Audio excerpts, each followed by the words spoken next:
Boa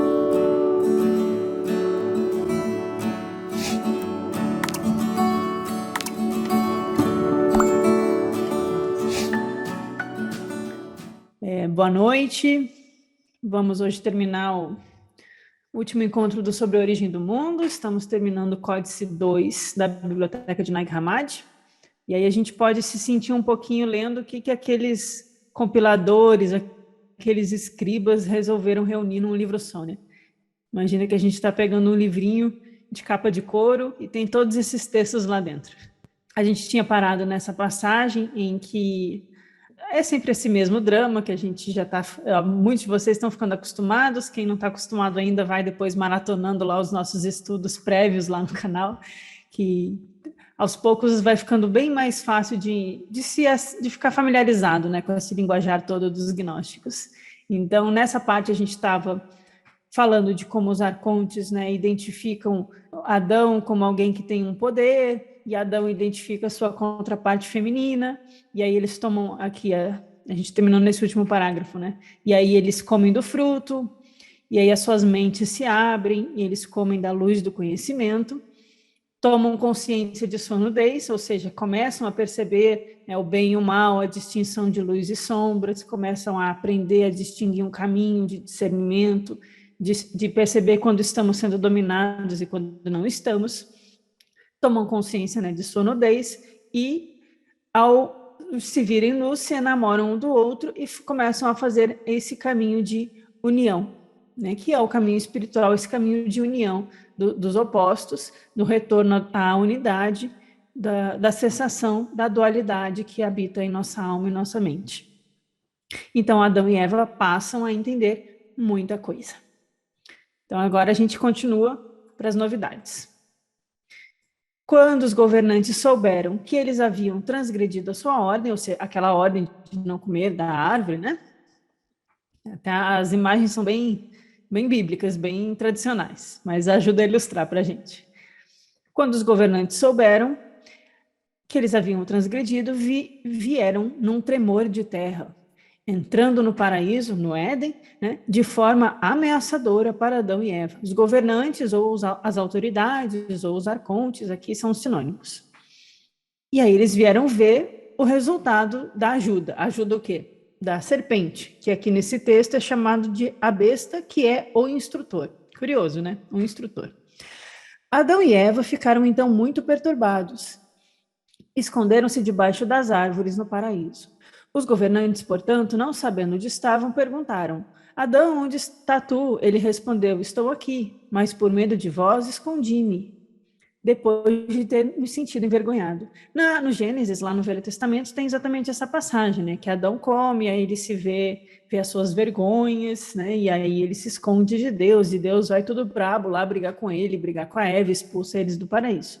É a mesma ambientação do mito, é a mesma cena, mas com as diferenças do jeito que os gnósticos contam. Então perguntaram-lhe em ignorância: quem te falou, né, os arcontes não sabiam ainda o que tinha acontecido, quem te falou sobre a vergonha com a qual tu te vestiste?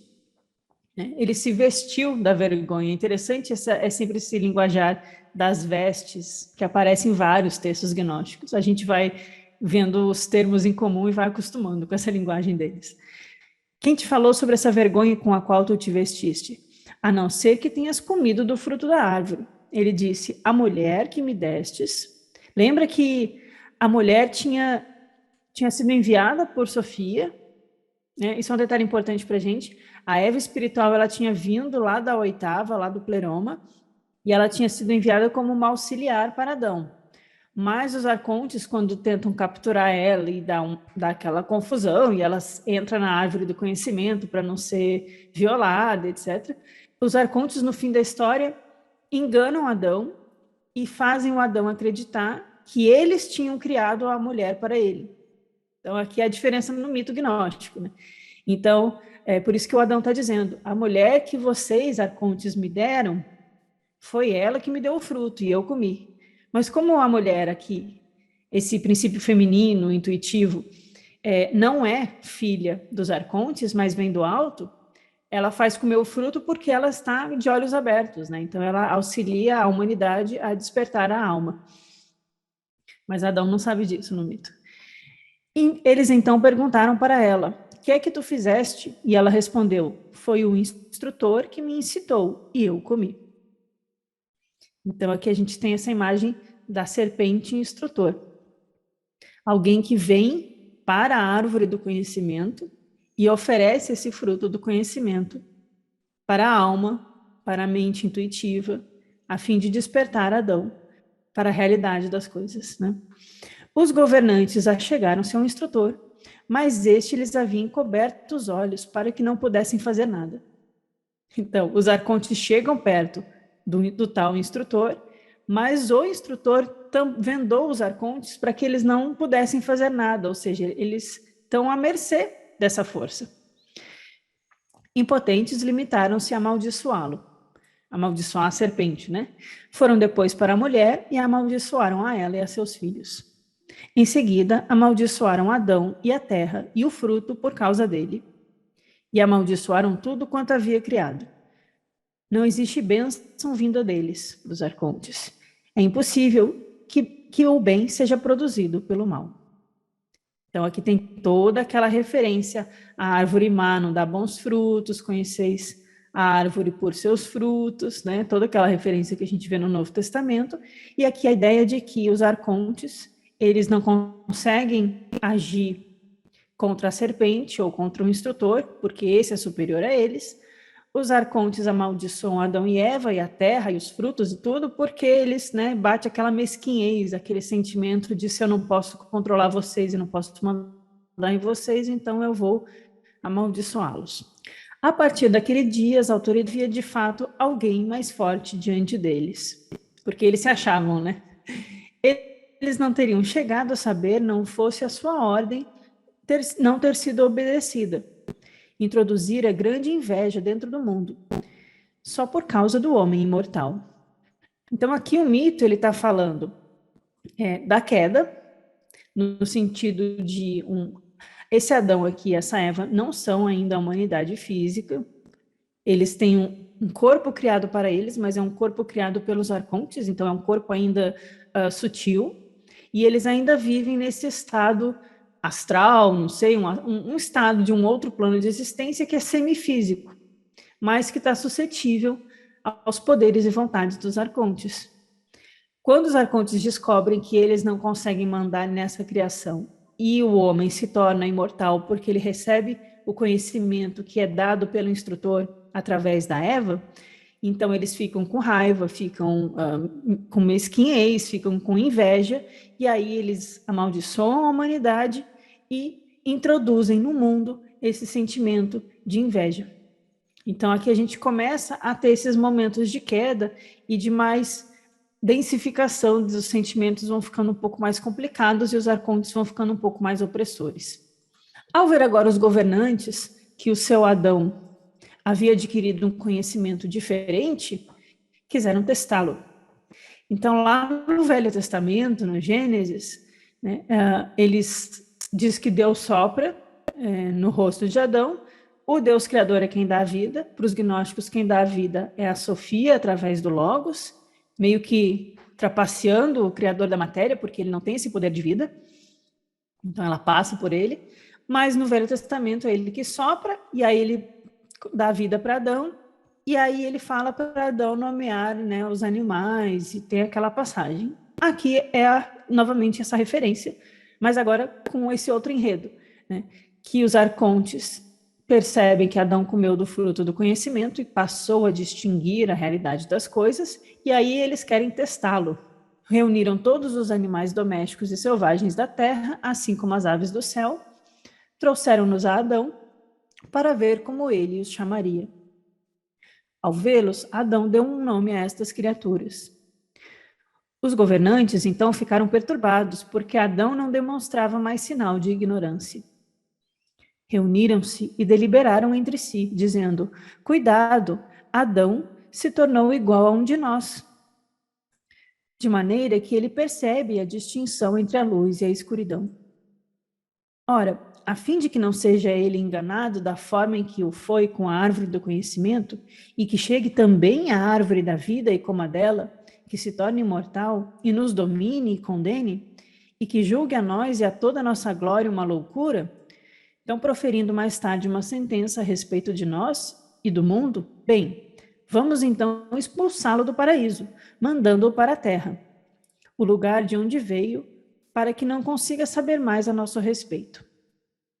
E assim eles puseram Adão e sua mulher para fora do paraíso. Aqui algumas questões, né, que a gente pode comentar. Essa questão de Adão ser colocado, né, como aquele que nomeia, isso também, se a gente refletir pelo Velho Testamento, mas aquele que nomeia as aves e os animais selvagens e domésticos, é uma forma do mito contar que o ser humano ele está num patamar superior ao dos animais. Ele tem domínio sobre o conhecimento dos animais. E para a tradição cabalística, né, essa questão do nome é muito importante. Tem a questão do nome de Deus, nome secreto, um nome que não deve ser dito em vão, mas também, por essa influência cabalista na tradição gnóstica, a gente encontra em outros textos também essas referências aos nomes sagrados, às práticas de teurgia, de magia, com invocações de nomes. E o conhecer o nome é conhecer a coisa como ela realmente é. Então, aqui eles estão dizendo que Adão e Eva possuem a possibilidade do pleno conhecimento de todas as coisas manifestas. Eles conhecem as coisas pelo nome. Eles sabem distinguir, né, aqui entre a luz e a escuridão. Eles têm o poder da mente, da sabedoria e do discernimento. E por isso, então, né, eles ficam muito preocupados com Adão dominar sobre eles. Os arcontes, eles querem ser os dominadores e não o contrário. E aí o grande medo deles é que agora Adão possui o conhecimento, mas ele ainda não comeu da árvore da vida, né? São duas árvores. E a árvore da vida é a referência a Zoe, a vida espiritual, aquela vida eterna que Jesus fala. Então, aquele que come da árvore da vida é aquele que se liberta dos arcontes, né? E por isso que os arcontes estão com medo que ele descubra a árvore da vida. Porque quando ele o fizer, ele vai se tornar imortal, nos dominar, nos condenar. Então, eles, antes que Adão se liberte, eles expulsam e mandam para a terra. Então, aqui a gente tem uma grande primeira queda, né? Então, a gente vê ao longo do mito que a criação dessa humanidade se dá em várias etapas, né? A criação de um molde de um corpo inanimado, esse corpo recebe o sopro da vida, e aí ele é andrógeno, depois ele é hermafrodita, depois a separação. Então, existem várias etapas aqui, e ainda assim, ele ainda não foi mandado para a Terra, né? Agora ele é mandado para a Terra, e vamos continuar. O que fizeram não os deixou ainda satisfeitos, mas até os atemorizou. Eles continuam com medo, né, de ser vencidos. Que é o que os arcontes não querem, é que a gente vença os seus poderes, mitologicamente. Chegaram à árvore da vida e a cercaram com seres viventes, aterrorizantes e flamejantes, chamados querubins, e deixaram uma espada flamejante no meio, girando continuamente, a provocar um grande terror, para que nenhum dentre os homens terrenos pudesse jamais penetrar naquele lugar. Não sei se vocês percebem ou lembram como o texto aqui ele fica estranho, né, de certa forma, porque ele fica dúbio. Um pouco atrás, no texto, a gente leu sobre o sétimo céu, sobre como Sofia chamou Sabaô, o arconte arrependido, para dominar no trono, junto com ela, lá no sétimo céu, acima dos outros arcontes, como essa vida, né, que vai ser simbolizada pela árvore da vida, senta ao lado de Sabaô, e ele tem o trono, e aí a gente falou, né, para quem estava aqui acompanhando, dos querubins, dos serafins, dos tronos, dessa hierarquia angélica, que estão lá junto com Sabaô e suas hostes de liras e harpas, e o Santo dos Santos, e o templo dos deuses, e toda aquela criação que esse texto aqui sobre a origem do mundo fala para nós. Mas, em um momento, o texto também vai falar que quando o Yaldabaoth, o demiurgo aqui da sombra, vê que Sabaô criou essa hoste angélica, o Yaldabaoth copia e também cria sua hoste caída.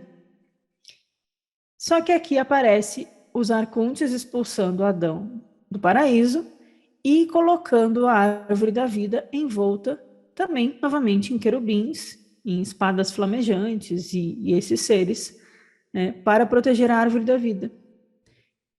Parece a mesma coisa, não parece?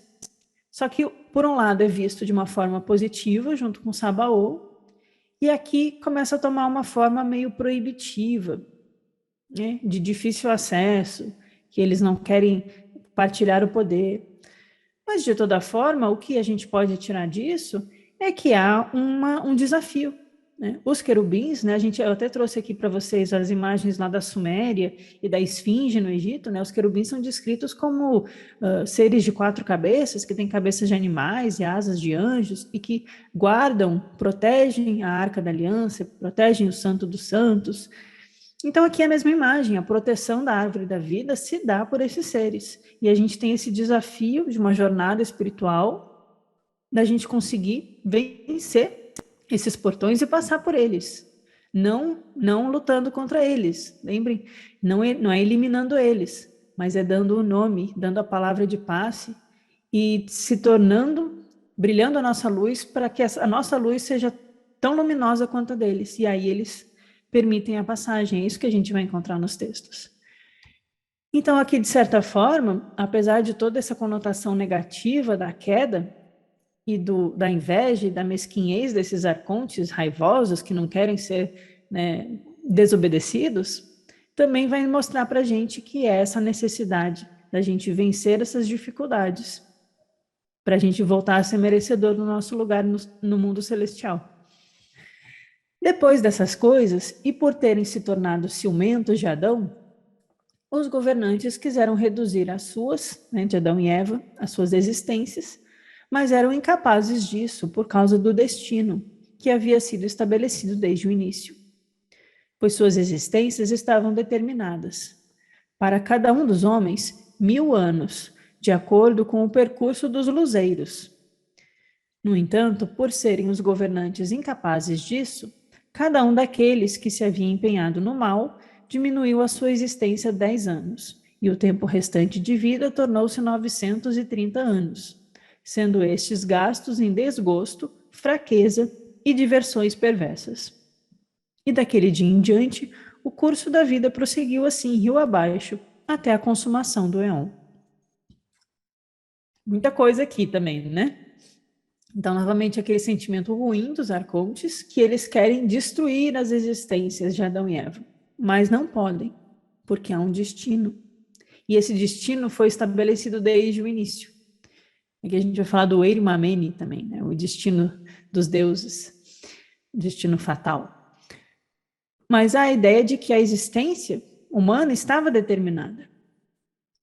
E aí é curioso que no Gênesis, lá no Velho Testamento, a gente vai ver esses números grandes também, né? Que Noé tinha 700 anos e Adão viveu 1000 anos. Tem esses números muito grandes, o que deixa bem claro que é um relato simbólico, né? Eu sempre bato nessa tecla. Mas é curioso que há essa força, né, dos governantes e as suas existências, aqui, ó, para cada um dos homens, 1000 anos, de acordo com o percurso dos luzeiros. Os luzeiros aqui são as orbes celestes, são as luzes planetárias, que é uma própria referência aos arcontes também, às vezes. Então, fica aí a informação. Só que eu achei curioso, né? Cada um desses 7 governantes diminui a sua existência em 10, tornando 930. E aí essa vida é gasta em desgosto, fraqueza e diversão perversa. E o curso da vida progride rio abaixo, até a consumação do éon. Ou seja, aqui é a queda. É daqui para o mais denso e o mais material, né? Vai caindo a alma. Quando Sofia Zoe viu que os governantes das trevas haviam amaldiçoado a sua coimagem, agora a gente volta para Sofia. Então, a Sofia, lá na 8ª, né, são 7 céus, a Sofia lá na 8ª, viu que os arcontes amaldiçoaram a Eva espiritual, que é a acompanhante de Adão, ela enfureceu-se. e quando saiu do primeiro céu com todo o seu poder, expulsou os governantes de seus céus, precipitando-os no mundo pecaminoso, para que lá eles pudessem tornar-se iguais a maus demônios que se encontram na terra. Então, novamente, aqui a gente tem... a história fica se recontando, eu tenho essa sensação, parece que isso já aconteceu antes de outro jeito, como se o texto tivesse até mal construído, ou se repetindo para reforçar o ponto, né? Então, a Sofia vê tudo acontecendo, fica furiosa, resolve botar ordem na casa, né? A Sofia aqui, a Sofia Zoe e a Sofia Vida, que é a que está ali entre a oitava e o pleroma, ela sempre está nessa posição de se responsabilizar pelo destino do cosmos, né? Então, ela sai do primeiro céu, quer dizer, o céu lá do pleroma, e expulsa esses governantes invejosos dos sete céus, né? E precipita eles no mundo. Então, já que eles mandaram Adão e Eva lá para o mundo, vocês vão também. Não sei porquê, mas eles vão também. E aí eles se tornam como daimônios, né? Eles se tornam espíritos maus, espíritos sombra. Então, também aqui é uma jornada deles, que eles têm que lidar, e a gente vai ter que lidar com eles na nossa existência. E aí a Sofia envia a ave que se encontrava no paraíso, para que esta, até a consumação do Eon, ou seja, a ideia de um ciclo, de uma consumação, né, passasse os 1000 anos no mundo dos governantes. Um ser vivente e vital, ou seja, um ser dotado de vida, dotado de alma, uma criatura dotada de alma, chamado Fênix. Sim, o texto cita Fênix. Então a gente vê aqui as mitologias, né, se misturando. Que se imola ou se sacrifica a si mesmo para depois renascer de suas próprias cinzas, em testemunho do julgamento deles por eles terem agido injustamente com relação a Adão e sua raça. Então a Sofia envia essa ave, essa criatura dotada de alma, para acompanhar Adão e os arcontes que ela mandou para baixo também durante esses 1000 anos, durante essa consumação desse Eon. E a gente sabe, né, que a Fênix tem esse símbolo daquele que sacrifica a si mesmo, que morre e renasce das cinzas, que é basicamente a imagem do Cristo, né? Todo esse imaginário popular religioso que criou-se na igreja, do Cristo que morreu, do sacrifício, do Filho que se sacrifica para salvar, olha aqui na Fênix, o mesmo símbolo, né? Aquele ser luminoso, aquela ave que vem dos céus divinos, né, de luz, e vem cumprir esse eon, cumprir esse ciclo, e é testemunha do julgamento dos arcontes, e acompanha a humanidade, mas precisa sacrificar-se a si mesma para renascer de suas cinzas. É o símbolo do Cristo espiritual. E, novamente, de acordo também com outros textos, a gente tem a Sofia fazendo essa intermediação, enviando o Cristo, ou permitindo que ele venha ao mundo, ou pedindo ajuda para o Cristo. É sempre essa imagem que a gente encontra nos textos gnósticos. Esse aqui é só mais uma forma de contar, a meu ver. Até a consumação do Eon, haverá 3 homens e seus descendentes. Aqui é mais um ensinamento gnóstico clássico. Então, até que esse ciclo termine, haverá 3 tipos de humanidade: o espiritual, o vital ou psíquico e o material ou ilíaco. É assim que a gente vai encontrar nos outros textos. Do mesmo modo que as 3 formas da fênix do paraíso. O primeiro é mortal. O segundo atinge 1000 anos. Quanto ao terceiro, está escrito no livro sagrado: ele se consumirá. Existem igualmente 3 batismos: o primeiro espiritual, o segundo do fogo e o terceiro da água.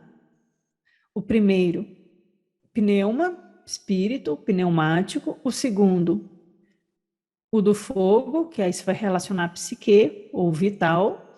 E o da água é o material.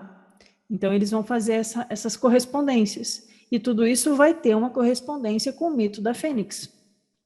E por isso que tem essa ideia da crucificação do Cristo na matéria, do Logos na matéria, do Cristo que sacrifica a si mesmo para nos salvar, que aí não é o assassinato do Mestre, mas é esse princípio crístico em nós que se sacrifica, vindo ao mundo, para se limpar e ressurgir dessas cinzas, né? Então aqui a gente pode fazer vários paralelos, né? Eu não vou fazer isso aqui, mas para quem gosta de alquimia, né? Que tem lá as cores alquímicas, né? Os processos alquímicos da nigredo, da albedo e da rubedo, o preto, o branco e o vermelho.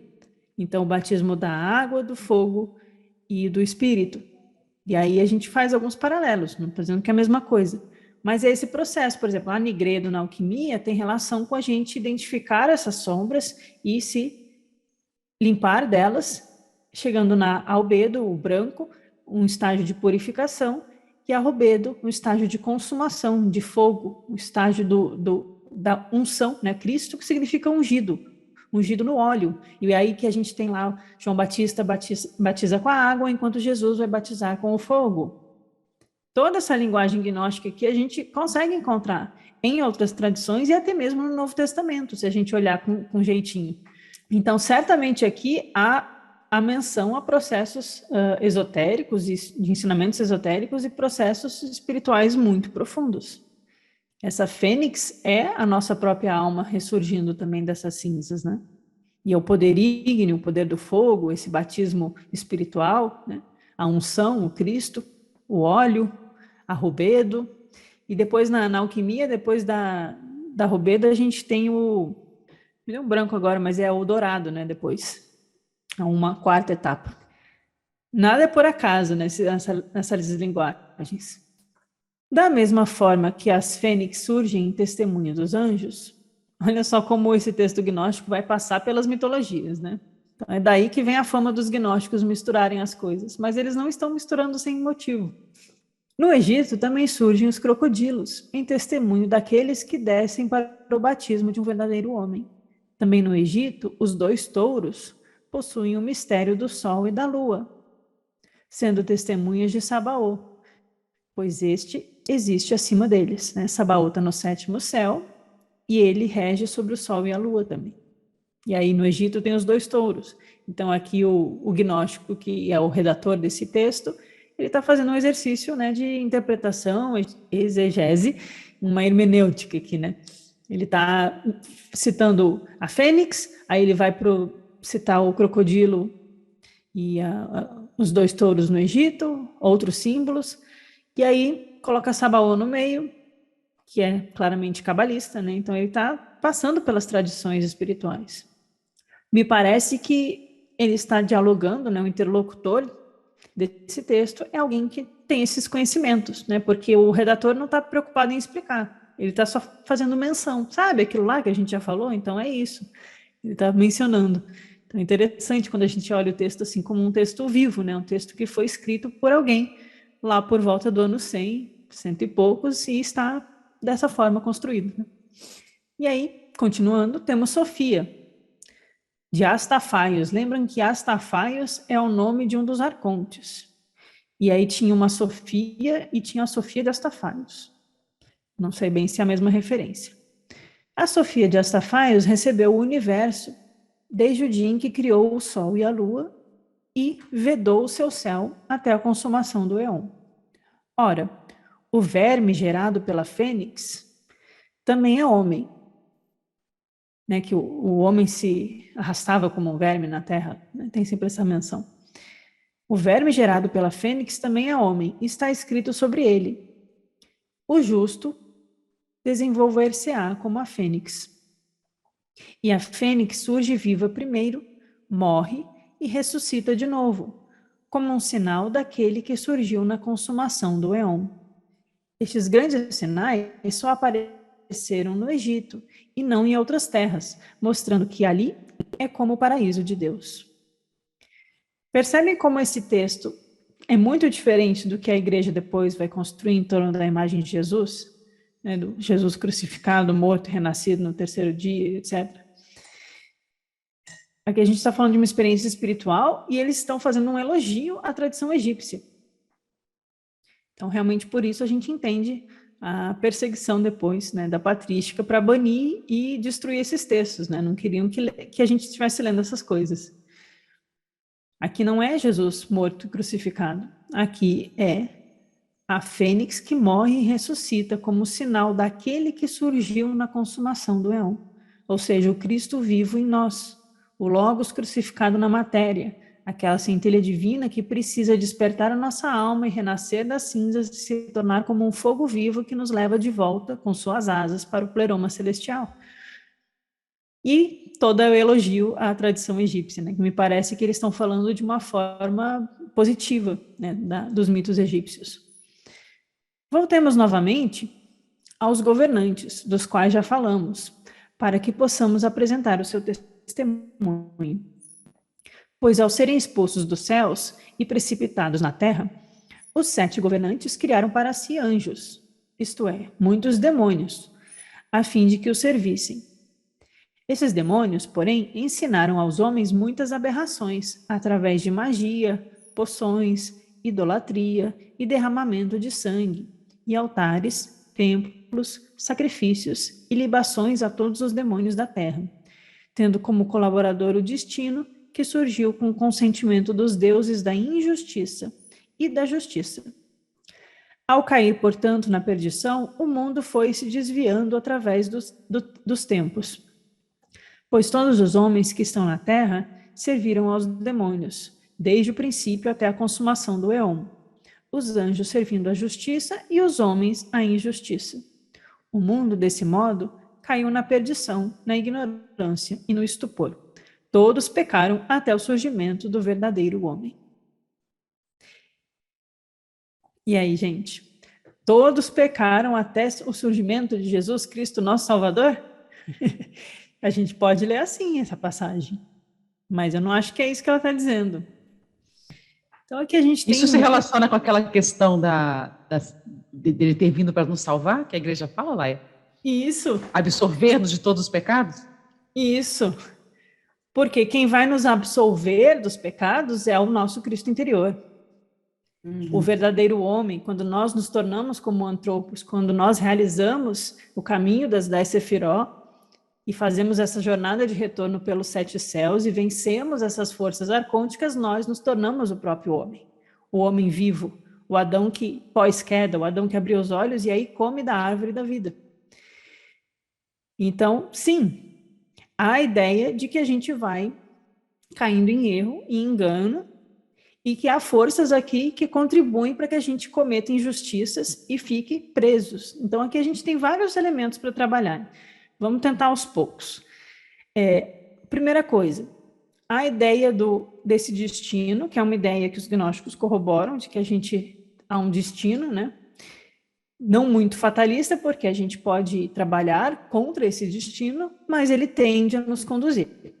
Esse destino tem relação com as orbes celestes, tem relação com os arcontes, porque eles tentam conduzir a nossa vida, né? Por isso são chamados de autoridades. E é por isso que lá nas cartas paulinas em Coríntios, Paulo vai falar do Cristo que veio lutar contra as autoridades, né? Que aí o historiador materialista acha que é Jesus lutando contra os romanos, não é disso que a gente está falando. Claramente, autoridades aqui é uma referência aos arcontes, né? E Cristo é uma referência a esse verdadeiro homem, ou essa fênix, essa força luminosa celestial que vem ao mundo nos libertar, né? E aqui também tem a referência o destino que surgiu com o consentimento dos deuses da injustiça e da justiça. Me parece, o que vocês acham? Que aqui é quase uma referência, assim, então eu posso estar forçando a barra, tá? Então, se vocês acharem que eu estou forçando, vocês ignoram. Uma referência ao karma. Porque o destino, ele surge com o consentimento da justiça e da injustiça. Então, é como aquelas ações que vão nos mantendo cada vez mais presos. Claro que Jesus não vai falar de karma, mas vai falar de que a gente colhe o que a gente planta, e etc., né? As ações boas, os frutos bons, os frutos maus, e assim por diante. E aí, em Filosofia, a gente vai ter a ideia de que há consequências claras, óbvias e diretas. Agir assim ou assado vai renascer de um jeito ou de outro. Então, há essa ideia de uma punição às almas e punição ou benéfice na vida seguinte, inclusive, em outros corpos. A gente conversou um pouco isso lá no vídeo sobre reencarnação entre os gnósticos. Mas aqui eu acho que está tocando um pouco nisso, né? Por falar do destino, e esse destino que surge como essas duas forças, né? Da justiça e da injustiça. Bom, outra coisa é que aqui surge um pouco aquela imagem de, os cristãos são contra os pagãos. Se a gente quiser ler assim, a gente pode.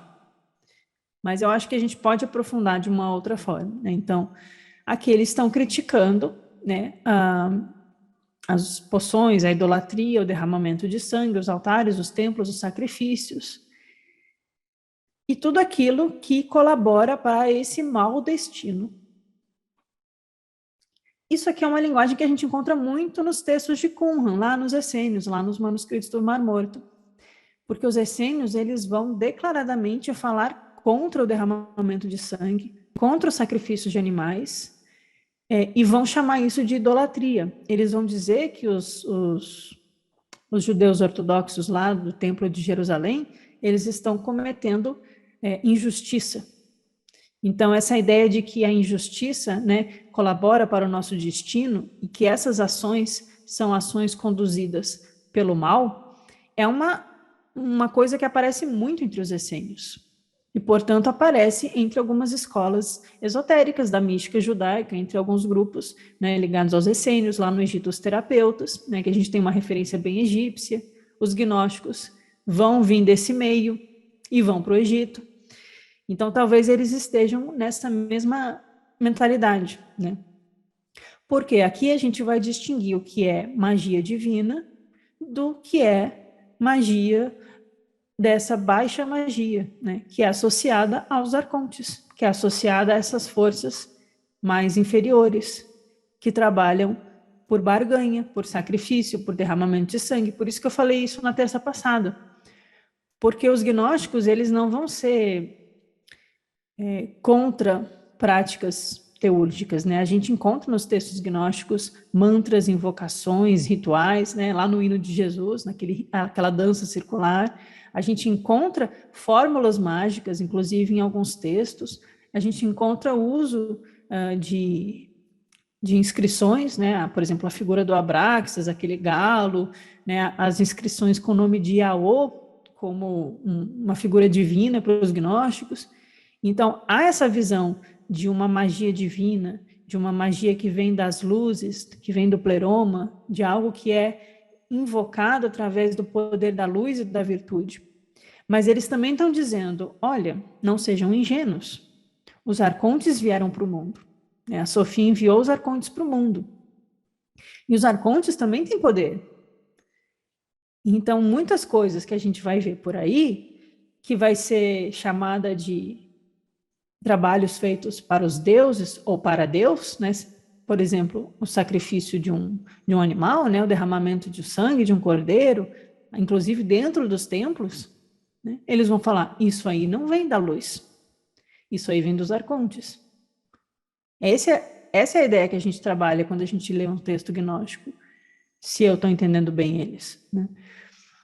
E a gente vê, pessoal, que os essênios, por exemplo, né, eles se afastam da cidade, né, eles vão criar comunidades espirituais porque estão focados na prática, né, eles são praticantes.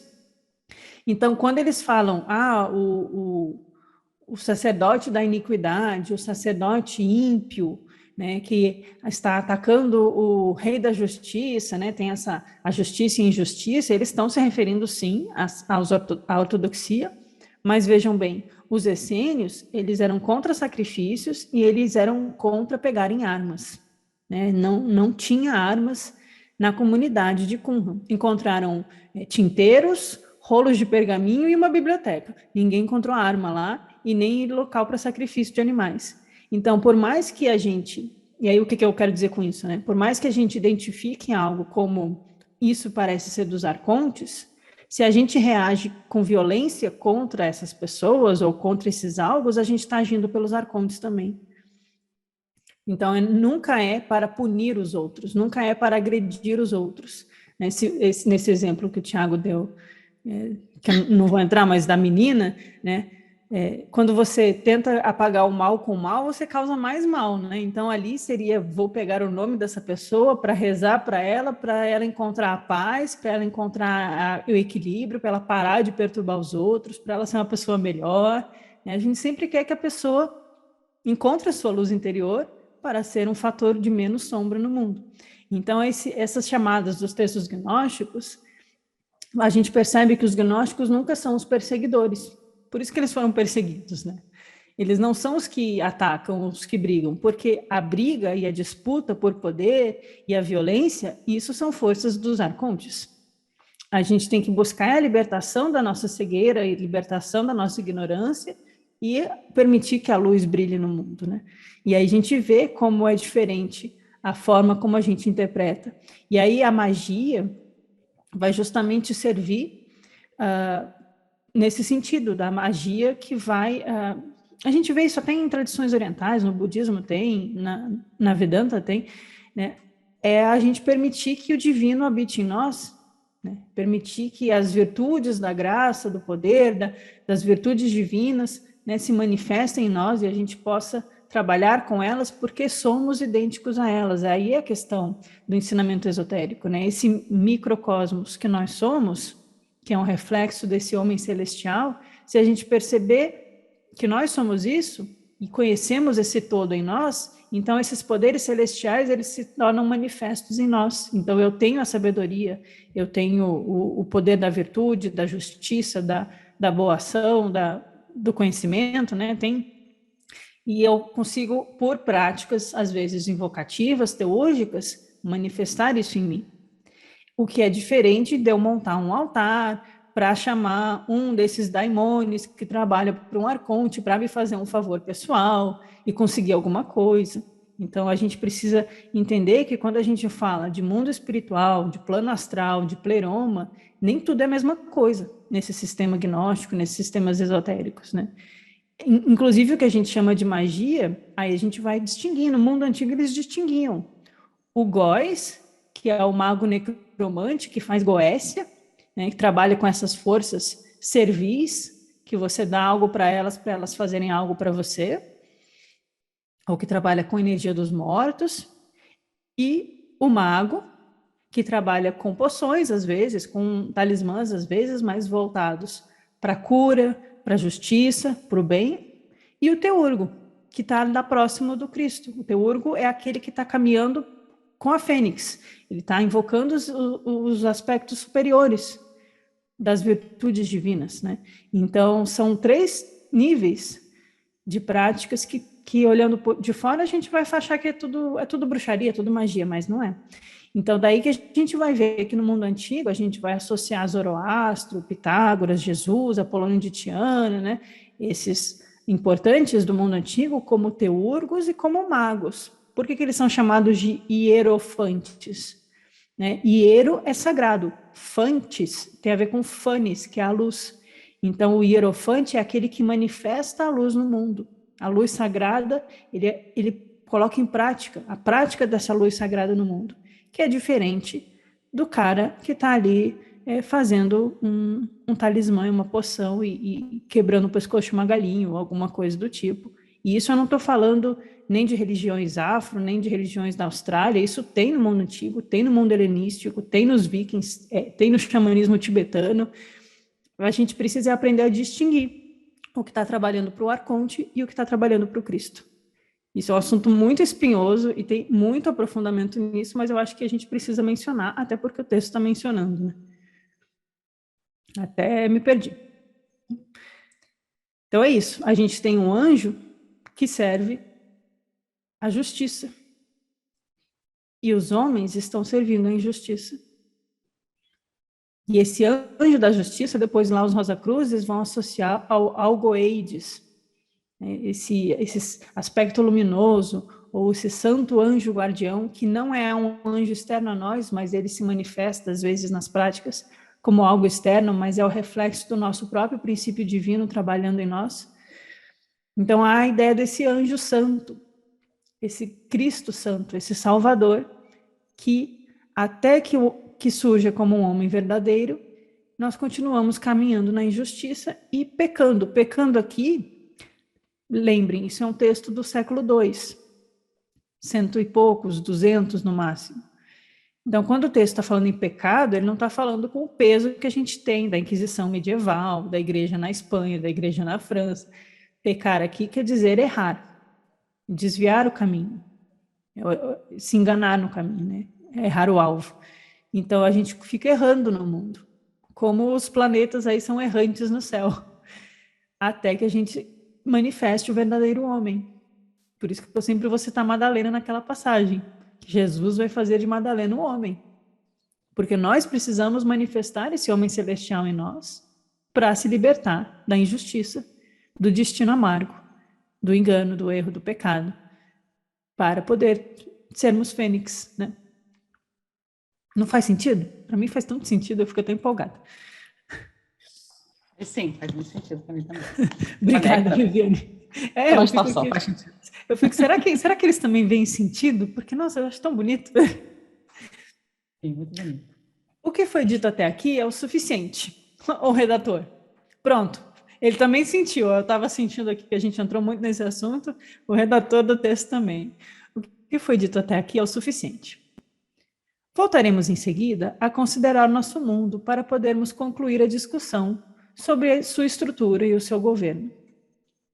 Calma, que não é governo oculto do mundo, tá? É o governo dos arcontes, dos regentes, do demiurgo que governam o mundo e conduzem as ações no mundo. Tá?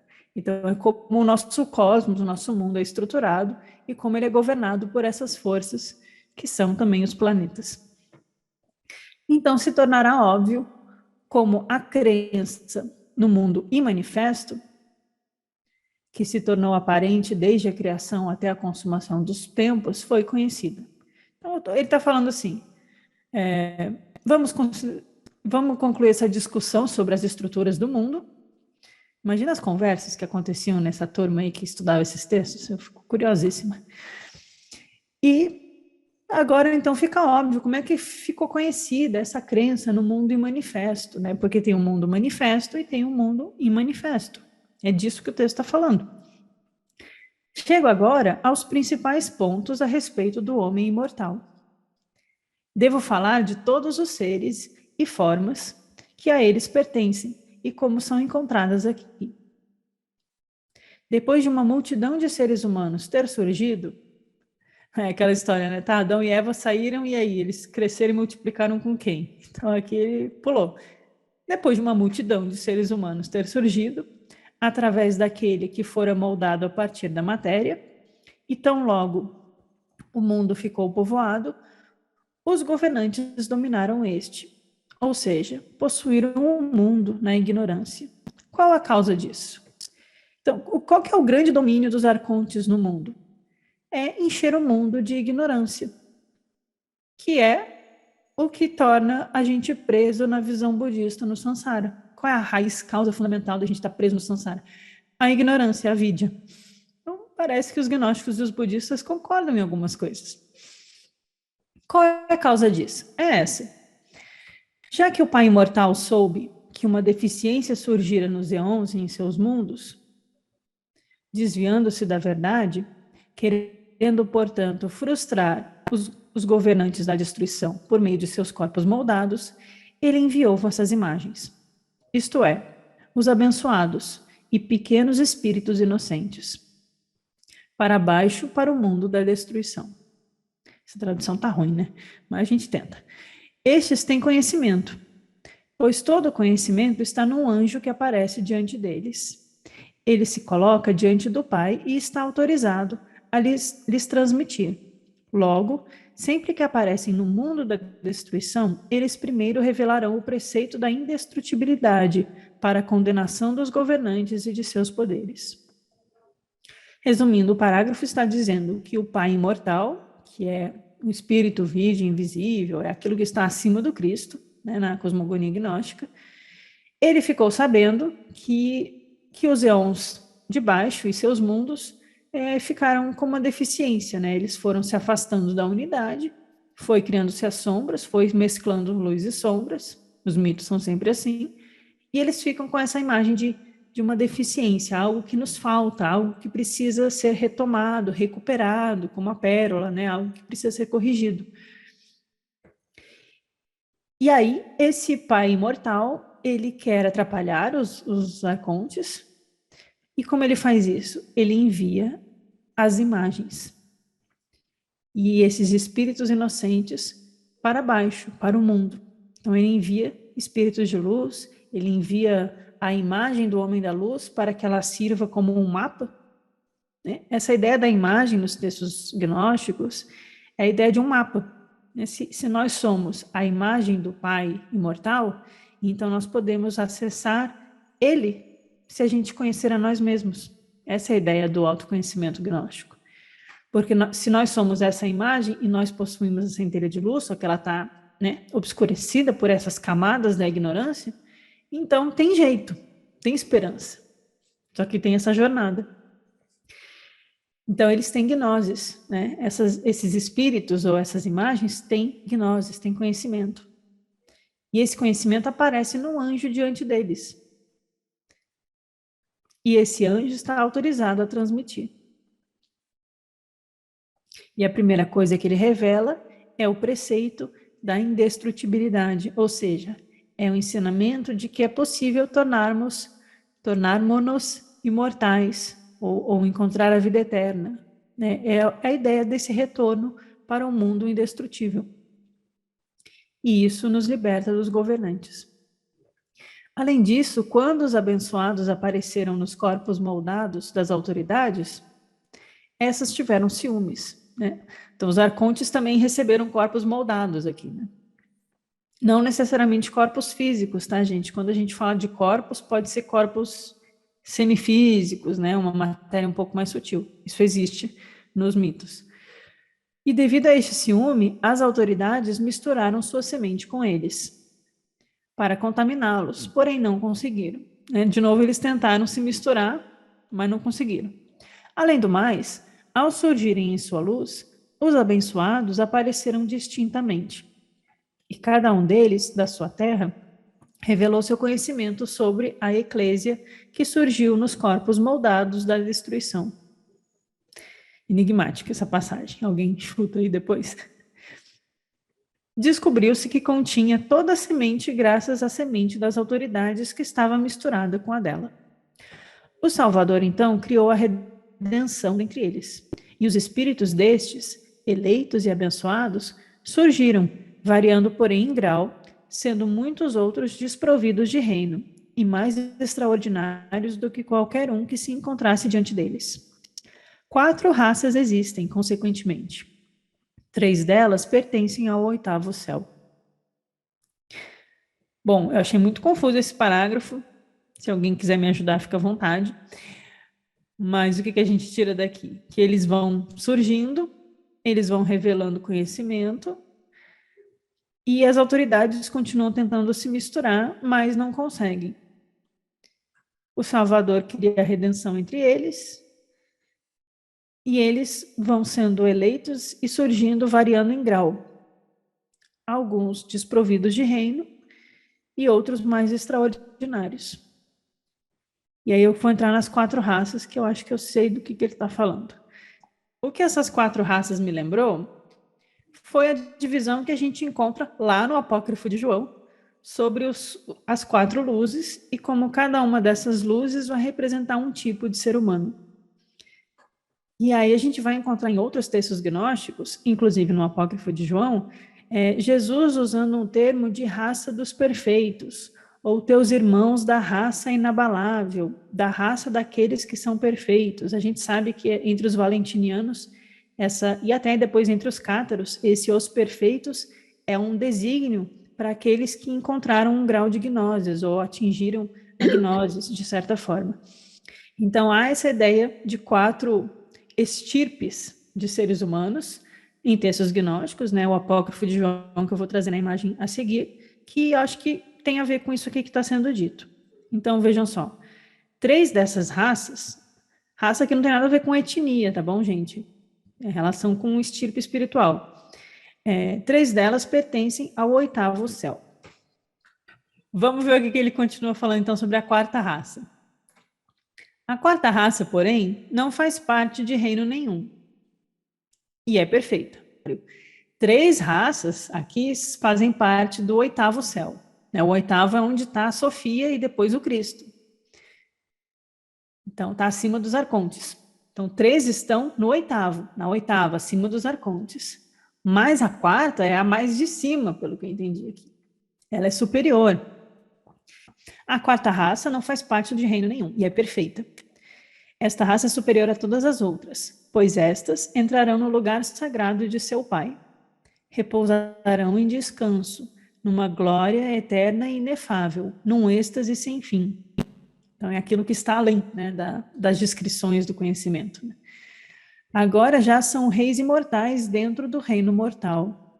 Proferirão a sentença sobre os deuses do caos e suas forças. Além do mais, o Logos mais sublime do que qualquer outro foi enviado unicamente para esta obra. O, o pai enviou o seu filho, né? Não tem essa história lá na igreja? Aqui é um pouquinho diferente.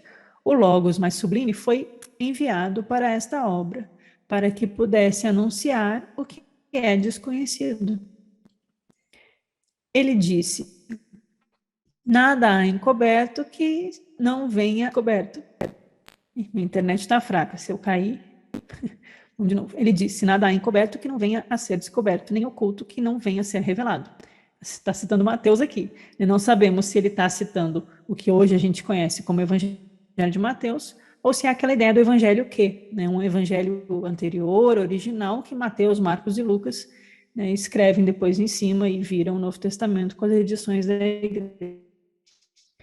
Estes já foram enviados autoridades do caos e sua impiedade, e foram, portanto, condenadas à morte.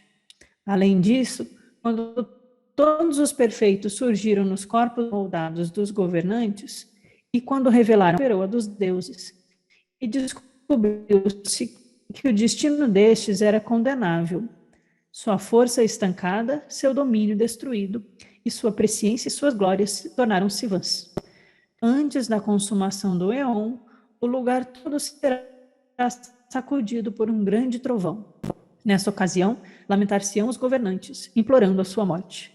Os anjos se afligirão por seus homens, e os demônios lamentarão suas oportunidades, e os seus homens se angustiarão, deplorando sua morte. Seus reis ficarão embriagados com a espada flamejante, e travarão guerra um contra o outro, de forma que a terra ficará ébria do sangue derramado. Bem apocalíptico esse finalzinho aqui, né?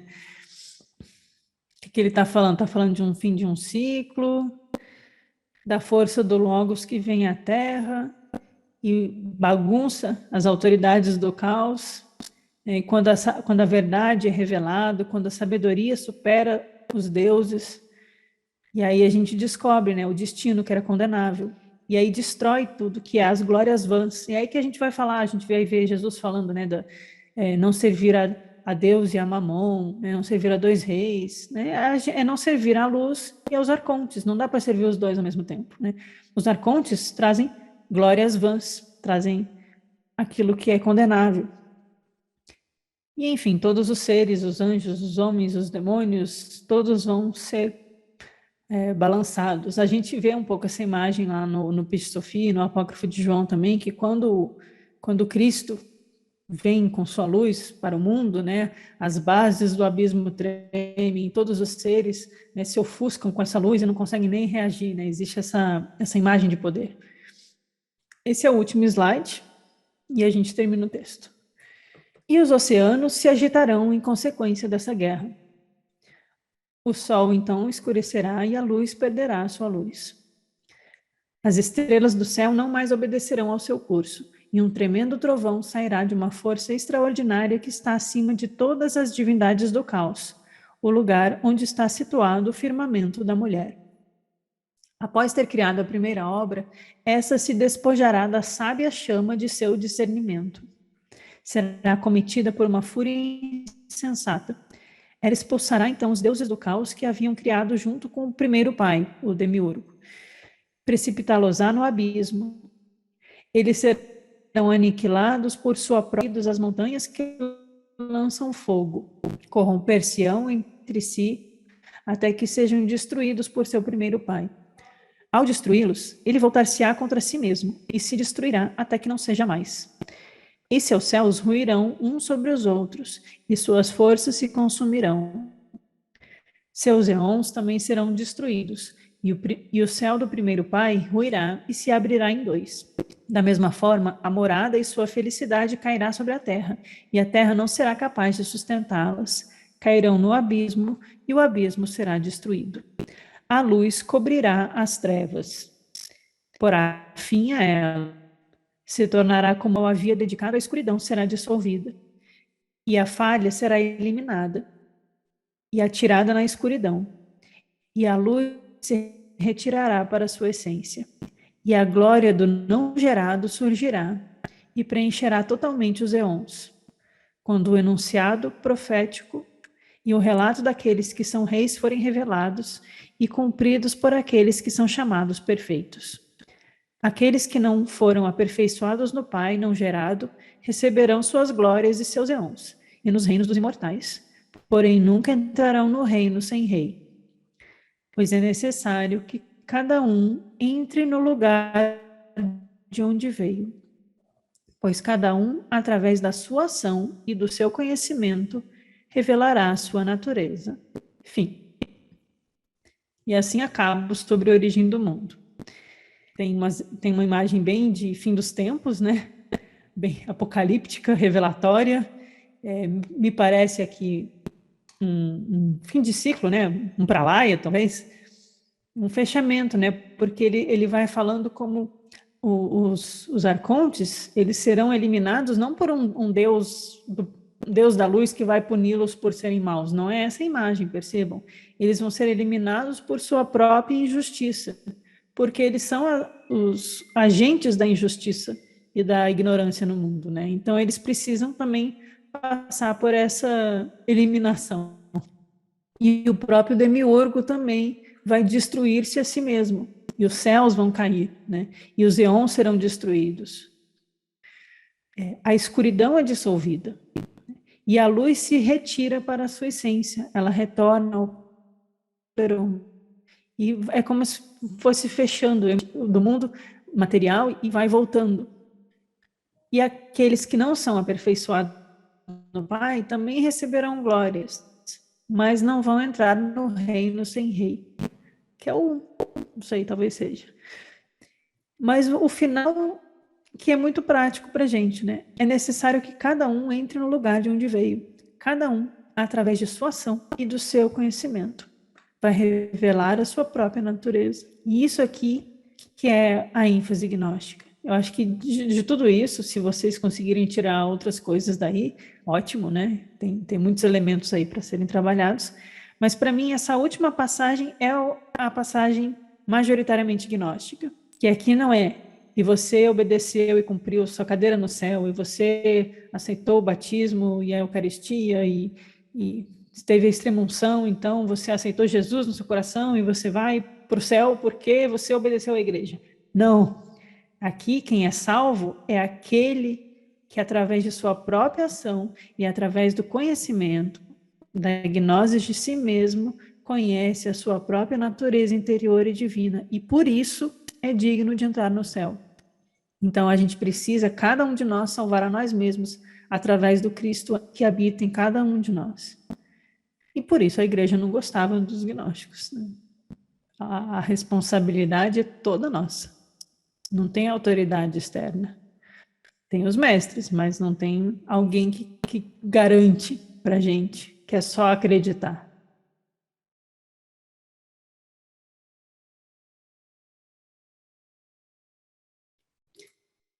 Vou ver o chat, que a gente chegou no tempo, e eu vou só mostrar umas imagens agora, não tem mais texto, acabou sobre a origem do mundo. Né? Espero que tenha sido uma jornada aí interessante para vocês. E eu trouxe só umas imagens finais. Os gnósticos, eles sobrevivem através das tradições secretas aí do Ocidente, né? Eles têm que driblar a Inquisição, eles têm que ir por meios simbólicos e linguagens veladas, né? E aí chega nos Templários e nos Rosa Cruzes e vai indo assim, né? Pessoal, para fechar, eu trouxe só essas imagens que eu estava, na verdade, eu não vou repetir aqui o estudo do Marcelo Luz, lá no grupo de estudos das Cartas dos Mahatmas, na página da Sociedade Teosófica, mas ele está fazendo um estudo bem introdutório, assim, só para mencionar e passar por alguns personagens, E como uma geral, eu achei interessante. Então, eu só peguei 3 slides dele, porque ele estava justamente vendo os gnósticos, e eu falei, nossa, isso aqui que ele pegou é justamente o que a gente está estudando lá, então vou pegar o slide dele para a gente ver isso aqui em comparação com o que a gente acabou de ler. Então, ver se faz sentido aqui para vocês. Ele traz essa imagem que é citada por Paracelso, mas depois ele viu que é de um outro autor, Rosa Cruz. Essa imagem aqui é de um livro, Rosa Cruz, de um autor do século XVII, 1600 e pouquinho. Mas a gente sabe que os Rosa Cruzes, eles têm essa base, nem que seja apenas por base esotérica ou por alma, né? Almas gnósticas atuando como Rosa Cruzes, eles têm essa base gnóstica. Então, essa ideia aqui do micro e do macrocosmo, né? Tá? O Ein Sof, aqui o absoluto, que dá origem ao útero universal, que é a physis, que é o nous, que é a mente divina, que é a natureza, no seu sentido superior, né? Possui todas as possibilidades, e aí tem os elementos, e esses 5 aqui, no Apócrifo de João, tem o reino dos 5, que é o homem primordial, e aí tudo isso se junta, se mescla, e forma um microcosmos. Estou brincando com vocês, tá? Eu sempre aviso, porque não é para vocês tirarem um print aqui e falar, a Laia disse que é isso. Não, eu estou estudando junto com vocês. Mas a gente tem a imagem de o homem ser o microcosmos do homem celestial, não tem nos gnósticos? O homem celestial que estaria aqui junto com a imagem, que aqui eles chamam de natura, em latim, né? É aquilo que é a essência original de toda a vida do cosmos, né? Que é o homem primordial, mas que também depois dá origem ao Adão-Luz, ao primeiro Adão, ao Adão celestial, que vai ser a imagem do Antropos, que também é o homem crucificado no nosso cosmos, e portanto é o microcosmos, que é a imagem do macrocosmos, que é o ensinamento do hermetismo. Então, eu vi essa imagem aqui lá no estudo do Marcelo dos Rosa Cruzes e eu falei, isso aqui é bem gnóstico. Vou trazer aqui para os nossos slides também, para a gente colocar do lado e refletir juntos. Então, só mostrando para vocês o que o Marcelo estava trazendo, olha só como ficou bacana. Essa imagem que eu até já usei aqui nos nossos estudos, também é uma imagem Rosa Cruz, e aqui é na visão da Blavatsky, tá? Mas, ela vai falar da união do Logos masculino, ou sabedoria, a divindade revelada, com a anima mundi feminina, o pneuma sagrado, o espírito sagrado, o pneuma, anima mundi aqui para Blavatsky, a Sofia. A Blavatsky, em outros textos, compara a Sofia, essa nossa Sofia gnóstica, à alma do mundo. E a gente sabe que a alma do mundo, ou a Sofia gnóstica, está em busca do Cristo, que é o Logos masculino. Então, a gente tem o aspecto divino masculino e o aspecto sabedoria feminina, que unidos formam a libertação ou o antropos celestial.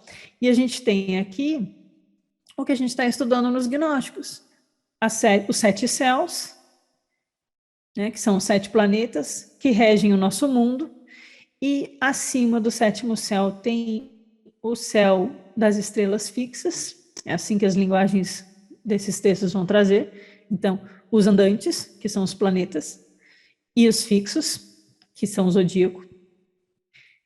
E, então, acima do 7 tem o 8º. E a Sofia está cuidando, como alma do mundo, dos 7 céus na 8ª.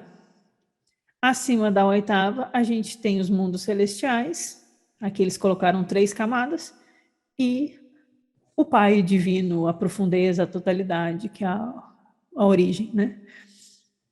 Enfim, não estou aprofundando aqui nas imagens, assim como o Marcelo também só trouxe como um estudo de interesse, mas é bem gnóstico. Aqui essa imagem aqui até é legal a gente mencionar, é do Robert Fludd, que é um dos mais importantes Rosa Cruzes do século XVII, com certeza uma alma gnóstica. E aí ele cita aqui uma passagem da Blavatsky. Vou ler com vocês, para quem não viu no estudo dele, a gente vê aqui juntos. Como o objetivo da gnose é a sabedoria, a Blavatsky está falando dos gnósticos. O pivô de todo o ensinamento gnóstico foi o chamado mito de Sofia. Pois se interpretarmos a alegoria do ponto de vista macrocósmico ou microcósmico, é sempre a evolução da mente, que os iniciados de outrora procuraram nos ensinar. a emanação e evolução de Mahat, na cosmogênese, e de Manas, na antropogênese. O que ela está dizendo aqui? Mahat, para quem lê Doutrina Secreta, na cosmogênese, Mahat aqui é o Logos. Mahat é o Cristo. Tá? O paralelo é direto. Então, a gente tem o Cristo cósmico como o macrocosmos. E o Cristo em nós se manifesta em Manas. Mas é Manas iluminada por Budi e iluminada por Atma, para quem estuda teosofia. Né? Não é qualquer mente aí pensante. Mas isso aqui é a relação micro-macro, que é o estudo dessa ciência una. A morada de Sofia era no mundo do meio. A Blavatsky está repetindo o que os gnósticos ensinam. Então, agora vocês que estão estudando aí os textos de Nag Hammadi com a gente, vocês já viram isso nesses textos, que a Sofia está acima do sétimo, ali no oitavo, soprando e cuidando da criação dela. Mas ela ainda está abaixo do Cristo e no último degrau do pleroma. Então, a Blavatsky está concordando com isso. A morada de Sofia era no mundo do meio, entre o mundo superior e o inferior. Na Ogdode, na oitava. Abaixo estava a Hebdômada, ou 7 esferas, governadas por 7 hierarquias de governantes. Verdadeiramente, a sabedoria construiu para si uma casa e a colocou em 7 pilares. Ela está citando alguma coisa. E é o que a gente vê no mito gnóstico. A gente acabou de ver a Sofia criando o cosmos e cuidando dos 7 arcontes, dando um jeito neles também, quando eles não se comportam. Né? Além disso, Sofia foi a mediatriz entre a região superior e a inferior. E, ao mesmo tempo, projetou os tipos ou ideias do pleroma no universo. Que é o que o Sobre a Origem do Mundo estava dizendo. Que a Sofia, ela conta para Sabaô como são as formas do pleroma, como são os tipos ou ideias. Aqui é a linguagem de Platão, gente. As formas perfeitas, as ideias perfeitas, aquilo que verdadeiramente é, aquilo que é real. E ela transmite isso para Sabaô para que ele traga para o mundo concreto. Então, ela está projetando os tipos e ideias do pleroma no universo. Agora, por que Sofia, que era originalmente de uma essência pneumática ou espiritual, lá no pleroma, devia estar no espaço médio, um exílio de sua verdadeira morada? Tal era o grande mistério que a gnose se esforçou para resolver. Ela está elogiando os gnósticos. Ela não tinha acesso a Nag Hammadi, mas ela teve acesso a algumas coisas. Aí aqui o Marcelo faz uma relação disso com a ideia de Paracelso, né, que foi um alquimista em Rosa Cruz, que ele vai falar de 3 tipos de alma, né, igual os gnósticos. Eu me divirto, né? Então ele vai falar desse pequeno homem, do microcosmo e do macrocosmo. Então, o homem é um pequeno mundo dentro do grande universo, ensina Paracelso. Um microcosmo dentro do macrocosmo, como um feto. Ele é suspenso por seus 3 espíritos principais na matriz do universo. Não foi isso que a gente viu agora, no Hipótese dos Arcontes e no Sobre a Origem do Mundo? Essa construção do homem no cosmos e no universo, e como ele é um reflexo do homem divino? Esses 3 espíritos são descritos como duplos. O espírito dos elementos, olha só, o espírito dos elementos, corpo terrestre e princípio vital. O espírito das estrelas, corpo sideral ou astral e a vontade que o governa. E o espírito do mundo espiritual, as almas animais e espirituais. O 7º princípio é um espírito quase imaterial, ou o divino algoeides, aqui é Rosa Cruz, Atma, aqui é a Blavatsky citando, né? Representado pelo ponto central que corresponde ao umbigo humano. Enfim, o que a gente pode tirar disso aqui? Que o que o Paracelso está dizendo lá em 1500, 1400, não lembro bem a data do Paracelso, mas é por aí, 400, 500. O que ele está dizendo é muito parecido com o que os gnósticos estavam dizendo.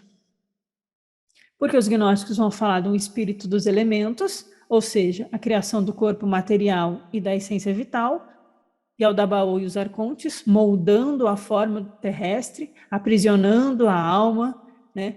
Criando essa forma material, mesclando os 5 elementos para criar o molde do corpo. Então, os arcontes que governam as nossas vontades contaminadas, a nossa essência vital e o nosso corpo físico, estão aqui embaixo. Aí a gente tem o espírito das estrelas, Aí aqui eles vão relacionar, né, a alma universal, a alma humana e a alma animal, então os níveis de alma, e o espírito, que para os gnósticos vai ser o Cristo, né? E aí na teosofia vai se relacionar o Cristo com o Atman e com... o Atman é o sétimo princípio. Então, enfim, eu só trouxe para a gente ver como curiosidade, né? E ver que o Paracelso também estava dividindo ali, ó, terrestre e vital, astral e sideral, que as vontades, e depois os princípios mais superiores e o princípio logóico, o princípio crístico. Então, ele traz de novo essa imagem, né? Traduziu aqui para a gente, então facilita, né? Do latim, tudo em um, né? Omnia ab uno, natureza, os elementos, aí aqui o vegetal, mineral, tudo isso junto forma o microcosmo, que é o ser humano, e essa é a verdade. Então, é um ensinamento Rosa Cruz, alquímico, e por que não também gnóstico. A gente vai achando as pontes. E aí eu fiz de brincadeira também, novamente, não tomem isso como verdade na pedra, é a Laia tentando estudar. Mas eu fiz aqui um paralelo com a gente, porque a gente tem os arcontes criando o corpo físico e o corpo vital, que vai aprisionando. A gente tem a alma inferior, que é aquela que é violentada pelos arcontes, né? Quando eles veem a contraparte feminina de Adão e vão lá e atacam ela. E aí eles colocam a semente deles nela, gerando o que? Os desejos e os vícios e o falso espírito. Então a gente tem o físico, o princípio vital e os desejos. A gente tem Adão, ali entre as duas Evas, e a Eva que representa a Zoe, a Eva que vem do alto, a Eva que é incorruptível, que é o princípio feminino divino, e que inspira o Adão. Então a gente tem uma divisão diferente, né? Que eu estou simplificando aqui, cada texto vai ter algumas diferenças, isso, mas a gente também tem a imagem da epinóia da luz, que é a intuição, a sabedoria que vem de Sofia diretamente lá do alto, e, por último, a centelha crística, que é o Cristo, que é o Salvador, que é o sétimo princípio. Então, a gente vê que os gnósticos estão trabalhando com a formação da constituição da humanidade quando eles estão contando esses mitos. Como essas forças vão contaminando a alma, como os corpos são gerados, aí tem a queda, a gente perde o corpo mais sutil e vai se tornando mais físico, e a gente, quanto mais físico, mais a nossa mente é obscurecida, e aí a intuição e a sabedoria lutam dentro da nossa alma para despertar a gente para o Cristo, clama pelo Cristo, vem salvar essa alma aqui que está afundada na ignorância, na lama desse mundo. Então a gente tem um pouco isso aqui, meio Rosa Cruz, meio gnóstico, meio cabalista, meio forçando a barra talvez, mas só para a gente dar uma refletida. E aí, claro, tem o Adão de cima e o de baixo, né? Essas sefiró, elas nunca são, não é só 10, né? Na verdade, são 4 mundos na Cabala. E esses 4 se entrelaçam, né? Então, as cópias, assim, em cima como embaixo e tal. É isso. Esse era o último, eu só botei ele aqui de novo. Ignorem hipótese dos arcontes, mas só para a gente ver, ó, terminamos os 5 primeiros livros, textos do Códice 2. Então, de um desses livrinhos aqui, de capa de couro, lemos os 5 primeiros juntos. Mas aí, a princípio, a gente se prepara para começar o Exegese da Alma, que eu não lembro o tamanho dele, mas é um texto muito bonito que vai continuar no nosso tema e vai falar desse aspecto da alma feminina, dessa alma que cai na matéria e dessa alma que precisa reencontrar o seu amado. É mais ou menos sobre isso, o Exegese da Alma. Ele é gostoso de ler, porque o Sobre a Origem do Mundo é muito assim, os arcontes e os mundos, e isso e aquilo, e fica nesse esquemão pesado dos gnósticos, né? E eu lembro justamente isso que a Jane disse, o Exegese da Alma, ele é gostoso de ler. Então, acho que vocês vão gostar.